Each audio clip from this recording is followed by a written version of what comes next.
На меня и на мою жену напали. Просьба, максимальный репост, пожалуйста. Меня порезали на Алтынарде 40 человек. Избили всю машину. Ассалаумағалейкум, құрметті көрермендер. Қазіргі заманда ақпараттық соғыс болып жатыр ғой. Сол себептен әрбір берілген ақпарат дұрыс берілу керек деп санаймын. Мысалға, міне Инстаграмда Алматы облысының полиция департаментінің аккаунты бар. Сол жерде міне мынандай сурет берілген. Орысша жазып қойған: парковщики с рынка Алтын-Орда напали на машину алматинца дейді. Бұл жерде ақпарат бір жақты беріліп тұрды. Бұл жерде мына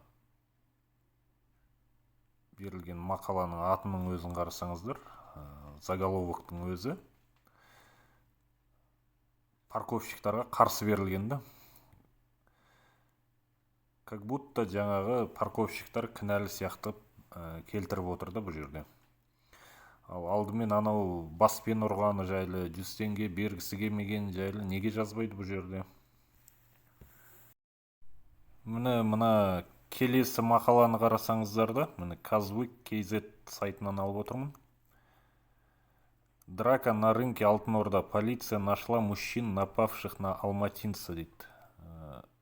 Көпше түрде айтып тұр ғой, мужчин деп. Орыс тілді бұқаралық ақпараттық қызметтің бәрі өзіміздің қазақ бауырларымызға қарсы, демек парковщиктарға қарсы мақаланың атын солай жазып отыр бәрі.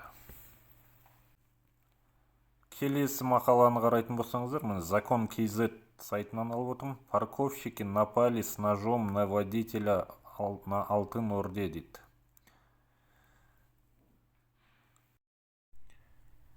Келесі айтатын болсақ, мына елдің жазып жатқан комментарийін оқысаңыз, міне: это нисколько не отменяет того, что там были конченые варвары, мамбичи, просто мрази, не люди, таких в печах надо сжигать деп. Арман Каримов деген азамат деп айтуға тілім бармай тұр, жазған екен. Варвары, мамбичи деп, сол өзіміздің қазекеңді айтып отыр ғой. Мынау алдыларыңызда тұрған сол Николай Жигуновтың қатынының жазған посты. Мына аяқ жағын оқып берейін сіздерге. А знаете почему? Потому что мы русские, дейді. Бабка стояла, говорила: зачем ударил его, нож же маленький, подумаешь, пырнул бы, это как так, что за зверье, дейді. Где мы живем, деп, Криспи, Закон.kz, Тенгри Ньюс дегендердің бәрін отмечать етіп кеткен. Бұл төбелесте айтып жатыр да маған, ешқандай ұлтаралық алауыздық жоқ деп, ұлтаралық конфликті қоздырмаңдар деп. Ұлтаралық конфликті біз қоздырып жатқан жоқпыз ғой. Мына жазбаларды оқысаңыздар, өздеріңіздің көздеріңіз жетеді соған. Мына келесі комментарийді оқып берейін. Мына Евгений Игнатов дейді. Шакалы ебаные совсем ошалели, вернуться с подмогой и на колени всех поставить, мрази. Националисты поганые деп. Националисты деп тұрған сол біздің парковкада жұмыс істеп жүрген бауырларымызды айтып отыр, националисты деп. Жаңа төбелесті бастаған Николай Жигуновтың өзі айтты, ұлтаралық алауыздық бұл жерде жоқ деп.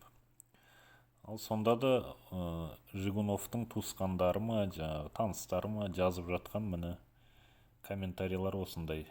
Ұлтаралық алауыздықты өздері қоздырып жатыр міне. Евгений Игнатов деген. Келесі комментарий міне Татьяна Городничая деген. Они за 100 тенге в мечети пернут. Не зря они каждую пятницу лбом бьются об пол. Грехи замаливают.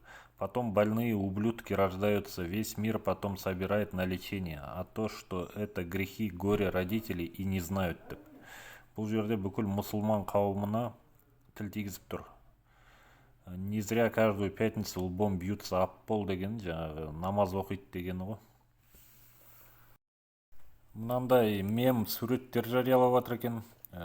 Жалпы мына орыс тілді бұқаралық ақпарат қызметтің бәрі біздің қандасымыз қазақты кінәлап жатыр.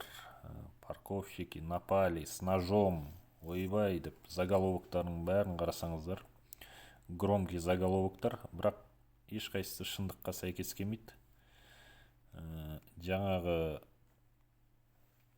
Николай Жигуновтың өзі бостандықта жүр, әлі қамалмаған. Теміртауда болған оқиғаға байланысты білесіздер, екі қазақты екі статьямен пәленбай 20 жылға сотта жібергенін өздеріңіз естіген шығарсыздар. Ол жерде де осындай төбелес болған. Ол жерде жаңағы 174-ші бапты қосып, ұлтаралық алауыздық қоздыру деп, сол баптармен соттап жатыр өзіміздің қандастарымызды. Ал мына жерде Николай Жигунов бостандықта. Бүгінге видеомыз аяқталды. Келесі кездескенше қош сау болыңыздар.